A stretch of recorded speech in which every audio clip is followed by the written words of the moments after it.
예, 확진자 규모가 4주째 감소세를 이어가고 있습니다. 최근 일주일간 일평균 확진자 수는 전주보다 40%가량 감소한 11만 명 규모입니다.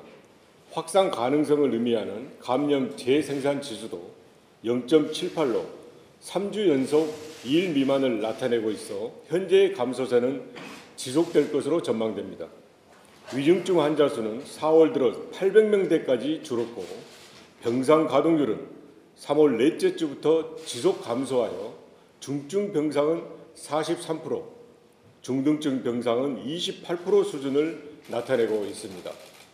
전국 60개소 생활치료센터의 가동률도 15% 수준으로 안정적으로 관리되고 있는 상황입니다. 각종 방역 지표의 안정세가 확인되고 있지만 아직 지속적 관리를 소홀히 할 수는 없는 수준입니다. 정부는 지난주 발표한 포스트 오미크론 대응 계획에 따라 고위험군을 중심으로 의료 역량을 보다 집중하는 한편 변이 바이러스 대응에도 만전을 기하도록 하겠습니다. 미접종자에 대한 접종과 60세 이상 및 요양병원 시설 입소자에 대한 4차 접종을 실시하고 예방접종을 통한 항체 형성이 어려운 면역 저하자에 대해서는 항체 치료제 공급을 검토하겠습니다. 고위험 시설에서 감염 상황 발생 시 확산 방지를 위한 신속한 초기 대응 여건은 더욱 강화해 나가겠습니다. 의료진이 상주하지 않는 요양시설을 의사와 간호사가 직접 방문하여 치료하는 요양시설 기동전담반을 상시 제도화하고 부처 및 지자체 합동 즉각 대응팀을 운영하여 신속한 의료조치 및 위험평가가 이루어지도록 하겠습니다.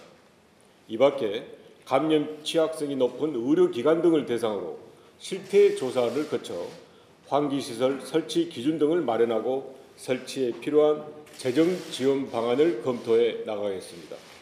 최근 국내에서 3가지 형태의 제조합 변이 바이러스가 확인된 가운데 정부는 전파력, 중등도 등 제조합 변이 바이러스의 특성을 정확하게 분석하여 대응 방안을 마련하는 것은 물론 변이 바이러스의 해외 발생 현황 및 국내 발생 여부 등에 대한 모니터링도 지속적으로 실시하겠습니다. 다음 주부터 이루어지는 감염병 등급 하향 조정은 4주간의 충분한 이행 단계를 거쳐 추진하되 이행 수준 평가와 지자체 의료계와의 충분한 소통을 거쳐 5월 말 전면 전환 여부를 최종 결정하겠습니다. 거리두기 조치 해제로 그간 취소 연기되었던 상당수 지역 축제가 재개될 것으로 예상됩니다.